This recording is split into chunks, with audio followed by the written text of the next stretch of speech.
It is August 4th, 2025, and as you may have seen, a regular guest here on our show, Laith Marouf, was recently released after being detained by Lebanese Military Intelligence and interrogated for 3 days. I'm so grateful to all of you who sent me messages about his story. I know that I was off for a few days, and so I kind of missed the bulk of it, but I got a chance to sit down with him today and to talk about what happened and also the results of this entire ordeal, what it now means for his ongoing work as a journalist on the ground in Lebanon. We also talked about the fact that today is the 5 year anniversary of the Beirut Port explosion. And yet, despite the fact that hundreds of people were killed and thousands of people were injured, we still seem to have so few answers at the end of the day. There's so much mystery and no justice for the victims of this attack. So, what should we know as we look back on that day 5 years ago? Well, we got into all of that and more. So, let's take a listen to that conversation now. Joining me now to discuss is Laith Marouf, a Palestinian-Syrian journalist and host of Free Palestine TV based in Lebanon. Laith, thanks so much for taking the time to join me. Great to be with you, Rachel. It's great to have you. And I know that it's been a chaotic couple of weeks on your end. And I do want to ask you about your experience recently as you were taken captive by Lebanese military intelligence for 3 days. But then you were released and they actually apologized. So, can you take us through what happened, kind of what you learned from this experience and the result as you were detained while simply working as a journalist? Yes, well, obviously, hearing the final outcome there of having an apology and getting all the permits in to travel around Lebanon and report from wherever I want to is a great indication of learning from their mistakes and actually doing their work. I know that if I was detained like Ali Abu Nama, the editor-in-chief of Electronic Intifada, who was detained in Switzerland for 3 days also, he never received an apology. And he is still under suspicion by these authorities. And we know a lot of other journalists in the UK and in Austria, like Richard Medhurst, were detained and all their equipment confiscated. Even former ambassadors of the UK, Craig Moray, was detained in the airport again for all of their coverage on Palestine. So, in a way, and putting it in the context of hundreds of Palestinian journalists being killed inside Gaza, the largest number of journalists killed in any war zone in history, as well as the hundreds of them that are detained and tortured in Israeli prisons. In the end, I feel lucky to have been detained in Lebanon. I mean, I didn't expect to get to that conclusion in the end, but I do feel it's important to note that in Lebanon, and I've traveled all over the world. I've worked in media and licensing and policies of broadcasting on 3 continents. I have never seen any freer country for media and journalism than Lebanon. You have radios and television stations and newspapers that are on any part of the political spectrum that you can think about. You can criticize the government, you can criticize foreign governments, and so forth. Now, having said all of that, what we understand is me and my partner in crime, Hadi Hotayt, who usually is behind the camera, we were heading to the village of Mais el Jabal, which is right on the border with occupied Palestine, and it's in a geographic peninsula of Lebanese territories with Israeli bases on all 3 sides. We're going to do a night report. We usually don't do night reports because of how dangerous they are in the south. But the Israelis at that point were attacking the villages in the south frequently in the night, and we wanted to show the audience how things feel image-wise when these things happen at the middle of the night. And as I was informed by the military intelligence, the Israeli military had tracked my phone, specifically my Canadian phone number, and they were really pissed, and they contacted the UNIFIL and the Lebanese military, saying that they will be attacking us if we're not stopped. So that triggered a alarm bells, I think, in the Lebanese military intelligence. The officers that are in the region we were in didn't know us personally, and I ended up being detained and held for questioning, and moved between different military intelligence barracks, all the way from the south to outside Beirut, the headquarters of the military intelligence, and questioned over those 3 days. I wasn't physically mistreated. There was no torture, physical torture, or anything like that. But as any interrogations, they're not a fun thing to go through. I was blindfolded and handcuffed and questioned for hours in those different locations, and they went through my devices. I didn't object for anybody to open my devices. I, have nothing to hide. It's not to say that I agree with journalists having their devices being searched. We have protections under international law for our sources and so on. But I did not want to put myself in a situation where I am under question of collaboration or transferring information or something like that.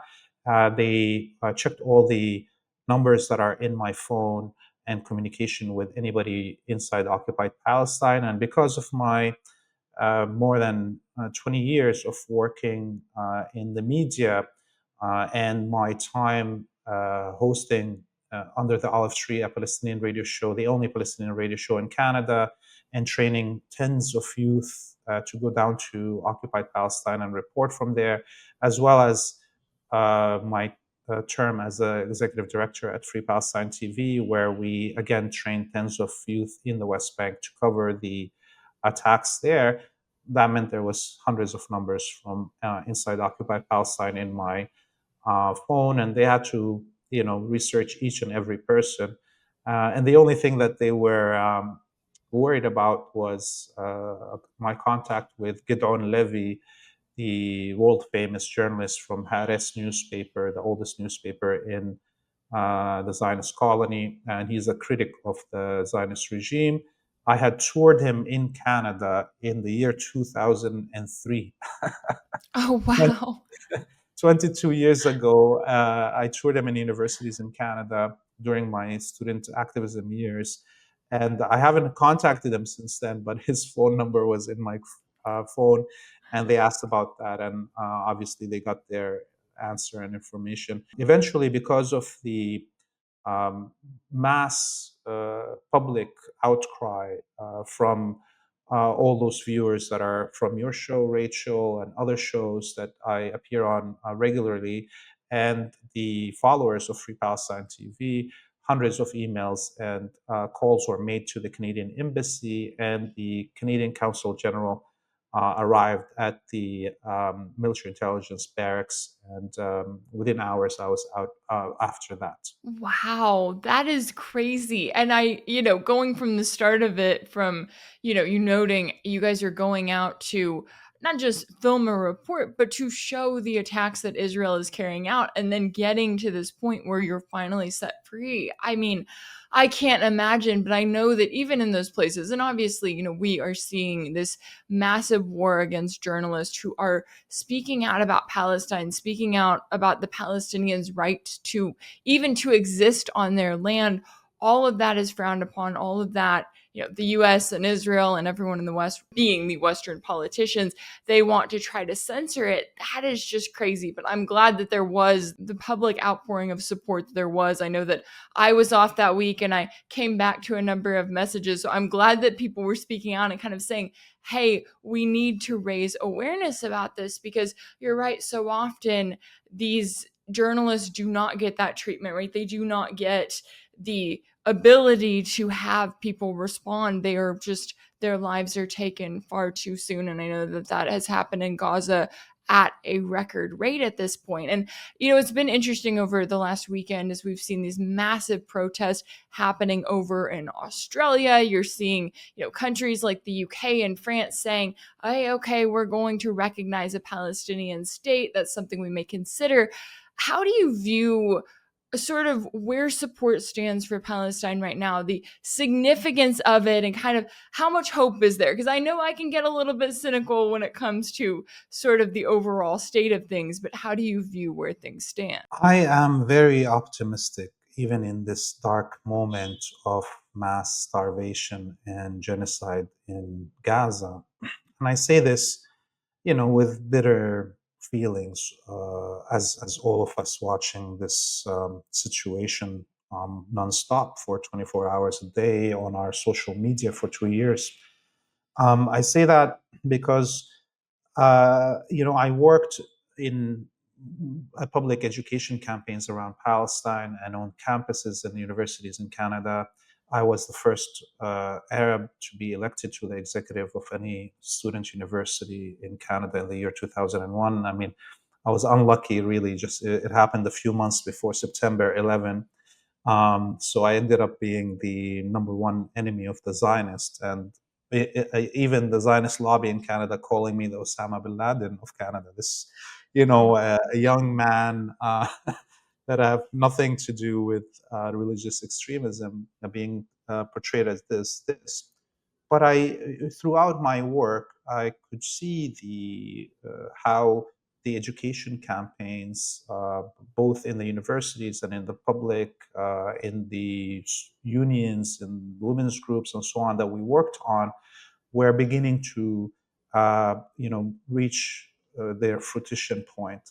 And I think the Zionist outright genocide in Gaza and the amazing citizen journalism that we saw of Palestinians filming their own suffering to us, and the brave journalists that were on the ground that brought us all these stories, how this accelerated the shift in public opinion that was already happening after 20 years of those campaigns on campuses in the West and in civil society. So today we can say clearly that the vast majority of citizens in the West have come to this conclusion that Zionism is genocidal ideology, and that what is happening in Palestine needs to be stopped. We saw those surveys of even members of the Democratic Party in the United States, where close to or just over 90% oppose the actions of the Zionist colony. This is unprecedented. And so, as we see this huge shift in opinion manifest, and the elite in the Western countries who have supported the Zionist colony against the will of their own people, starting to feel the heat. There's already indicators that because the elite in the West, the governments and the mass media are refusing to reflect the opinions of their citizens, that some citizens are reaching a point of believing violence is the only answer. And we saw that happening in DC with the a killing of two Israeli embassy propagandists, and or the attack on Zionist demonstration in Colorado with firebombs or Molotovs, and the mass demonstrations that are non-stopping, or those Palestine Action like groups that were popping up around Europe and North America that are attacking Israeli military manufacturers. Those must have rang alarm bells in the elite in the West. And this is really why we're seeing this talk about recognizing Palestine in September. It's just an attempt by the elite to diffuse the pressure cooker within the populace. And I don't think it has worked. Most human beings are right now are smart enough to understand that this is a pressure diffusion tactic. So in the next few weeks, if we don't see a real action from the Western government, I personally predict explosions of violence on the streets. And just a few hours ago, actually, the president of Ireland came out with a statement saying that countries have to take military action to stop the Zionist genocide in Palestine. And this is, I think, the highest statement that we could hear up until now from any Western leader. And Ireland has been at the forefront of support of Palestinian rights as a people. And the president saying this is not a joke. I think this will pressure other governments to think about how can they either stop the flow of weapons to the Zionists, if not intervene militarily, as the president of Ireland is suggesting. Yeah, and you can see the frustration, coming from the US government, coming from Israel, as there you have all these reports about, oh, they're going to ramp up their military campaign and do this and that. And it's like that's the frustration with the fact that this genocide has not worked in the way that they wanted it to, right? The Palestinians are still continuing to fight back, and now they're getting more and more public pressure over this ongoing blockade that has turned into a horrific scheme to target Palestinians waiting for humanitarian aid. Now, I do also want to ask you, because I know that you're there in Beirut, and today is the 5-year anniversary of the Beirut Port explosion that killed hundreds and injured thousands. It's crazy to think that it's been 5 years, and yet, at least here in the West, they kind of treat it as there's so much mystery, right? And we know that there has been no justice for the victims, but how do you view this attack now, 5 years later, and what is kind of the atmosphere like there on this anniversary? We went today morning. I'm part of, I guess, the good drawback from my detention is I received approval from all the security forces in Lebanon, at least four of them, to go and film right beside the silos in the Beirut Port. A report on the anniversary. No other media has received that, so people should look out for this report. It should be out by the end of the day on our social media. And many memories flashed back when I was down there because I was, living in Beirut with my kids and wife, and we were, lucky enough that day to have had all the windows open in the apartment because I'm not a big air conditioner person. And so the shock wave and the pressure wave went through our apartment while all our neighbors on top of us and below us, their whole windows blew out because they were running their air conditioners. And we were lucky also because we were on the other side of the silos that took the brunt of the explosion and directed the explosion towards the other part of the city where more than 2,000 people were injured and 250 somewhat people were martyred. And when we were down on the ground, I can describe this so people, it's 5 years now and no government, no courts, no anybody has yet to tell us what really happened, and nobody has been held responsible, whether it was a negligence or an actual attack. Nobody was held responsible, and not one government that owns satellite imagery, capabilities, gave Lebanon the footage from the satellite of those moments of the explosion. So that tells us a lot about what is there really for people to hide.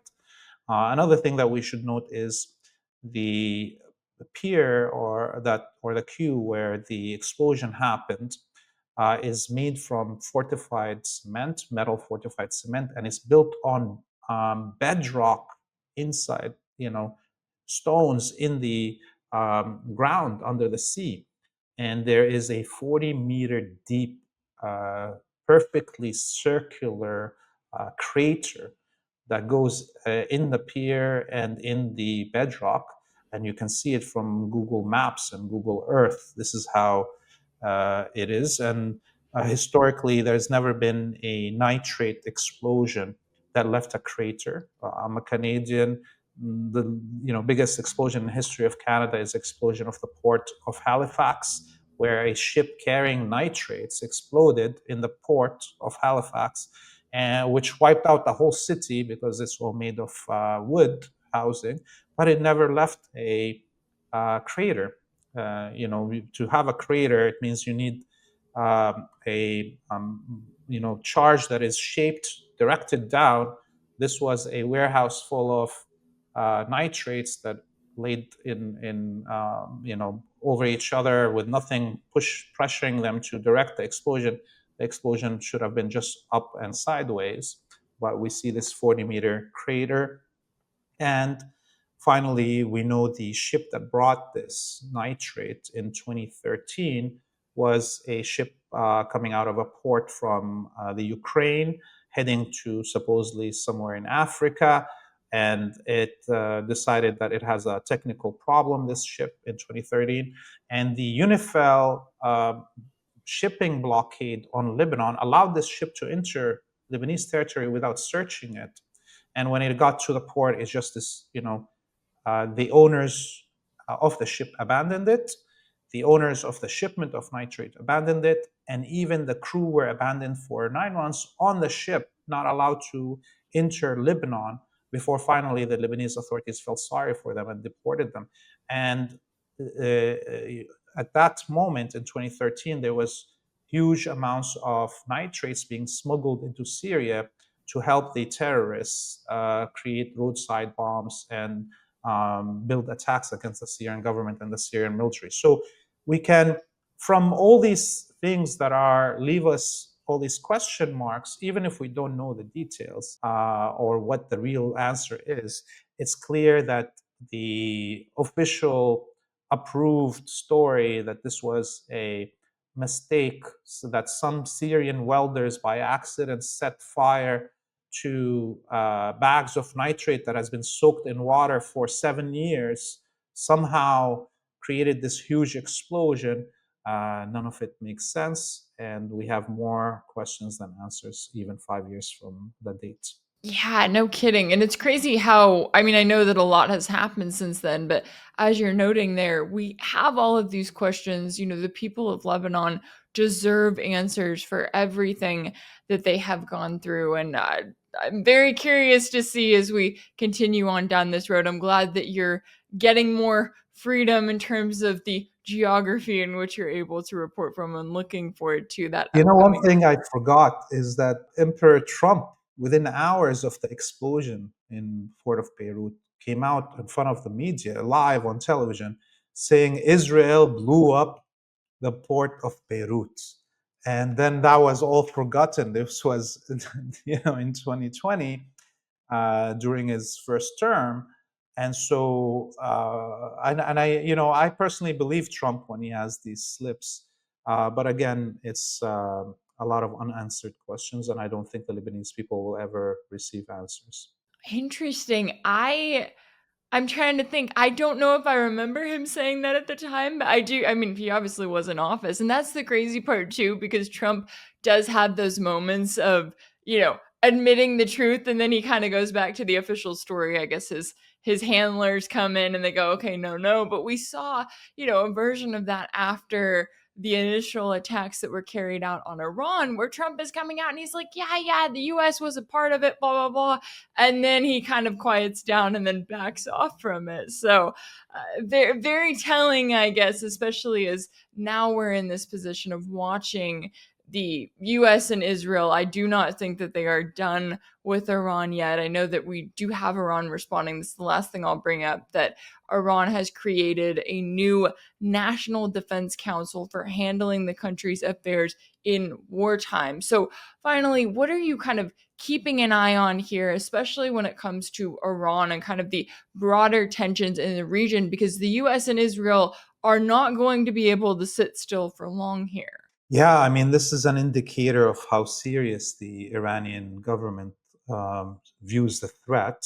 They haven't formed such a committee since the end of the Iraq-Iran war. We're already kind of understand why they're worried. They know that the United States and Israel will not attack directly the next time, that they will be doing something different because that direct confrontation didn't pan out well for the Zionists and the United States. We are hearing, obviously, constant chatter about Azerbaijan attempting to attack the West Azerbaijan province on the border with the state of Azerbaijan. We know that during the war, the Azerbaijani airspace and was used by the Israelis to fly in attacks into Iran. On the other side of that same region is Kurdistan, Iraq, and there was always the Mujahideen Khalq terrorist group that is stationed in there that attempted and were involved in the attacks internally during the 12-day war inside Iran. Mujahideen Khalq were also was being smuggled from inside Iraq into Iran to commit their crimes there. So if there's any possible return to hostilities and attack on Iran, it's going to be coming from the Kurdistan Iraq region and from Azerbaijan as a state. The Iranian military is building up its defenses already, and they are doing counter campaigns. Over the last 2 weeks, we saw multiple clashes between the dynasty that rules Iraqi Kurdistan, the Barzan family, and other Kurdish dynasties. And that wouldn't have happened if there wasn't some foreign sponsor or somebody that's trying to create destabilization in the Kurdistan Iraq region. And of course, I can personally think that it's the Iranians trying to do this to make sure that in a situation where Israel thinks that it can create troubles through its collaboration with the Barzan dynasty in Kurdistan, Iraq, that these local agents will be easily distracted by an internal fight over who rules Iraqi Kurdistan. And that's a smart way for Iran to deal with it if it wants to make sure that the battle is not on its territory, but on territories that are occupied or controlled by Israel, like North Iraq and or Azerbaijan. And if the Azerbaijani military, which we're seeing an Azerbaijani military build up on the border with Iran, if they actually attempt to attack Iran, Iran will wipe out the Azerbaijani military within days. Azerbaijan is mainly a flat territory on the beach on the Caspian Sea, and Iran is the high grounds, mountains looking down at them. And Azerbaijan is a small country, even population-wise. It wouldn't last. So if the Israelis want to create schisms within the Iranian society, they would be pushing the Kurdish and Azerbaijani clients that they have to create that. And if this door is open, I don't think it's going to be as easily closed as that 12-day war. Oh, absolutely. And it'll be interesting to see what the US and Israel decide to do, but also good to know kind of the ways in which Iran is preparing or could be preparing for what is a much longer war at the end of the day. And I really appreciate you taking the time to join me today to break down all of the latest here. Laith Marouf, a Palestinian-Syrian journalist and host of Free Palestine TV. Thank you so much for your time and insight. Great to be with you, Rachel. If anything in this video resonated with you, be sure to like it, share it with your friends, leave a comment. And as always, don't forget to subscribe. And if you want to keep up with all of my work, Make sure that you're subscribed to my page on Substack. That's rachelblevins.substack.com. That's where you'll find ad-free videos and new weekly episodes of my exclusive series for paid subscribers called Sanction. You can also check out Sanction over on my page on Patreon. That's patreon.com/rachelblevins. As always, thank y'all so much for all of your support, and I'll see you next time.